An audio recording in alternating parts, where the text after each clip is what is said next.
યાર જીવનમાં ગમે તે કરી લેજો પણ પોતાની ગોમની સોડી જોડે ક્યારેય સેટિંગ ના કરતા, કેમ કે મારા હતું.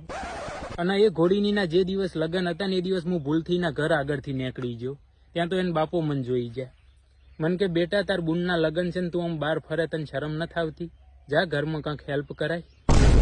હવે એના બાપાના કોણ સમજાવે તારી સોડી માર જોડે પેલા જીવવા મરવાના હમ ખાતી. ને એક બીજી ભૂલ મારાથી એ થઈ કે એના જે ગોમમાં લગ્ન થયા ને ભૂલથી હું એ ગોમમાં એક વખત જતો રહ્યો. ત્યાં તો એનો ઘરવાળો મને જોઈ ગયો. મને જબરજસ્તી એ ઠંડુ પાવા એક દુકાને લઈને ગયો. ત્યાં તો દુકાને 5-6 છોકરા ઉભા હતા. બધોએ પૂછ્યું ભાઈ આ કોણ છે? તો એ ડોખો કે આ મારો હાડો થાય છે. એટલામાં તો એ એના છોકરાને તેડીને આવી. એના છોકરાએ નાના એ ટાબરિયાએ પૂછ્યું કે મમ્મી મમ્મી આ કોણ છે? તો એ ઘોડીની કે બેટા આ તાર મોમો થાય છે. ને એ નાના ટાબરિયાએ મને 25 થી 30 વખત ત્યાં ઉભા મોંમાં કીધું. ને ઘોડીનું મને એમ કે છે કે મામા ગુલ્ફી ખવડાવો.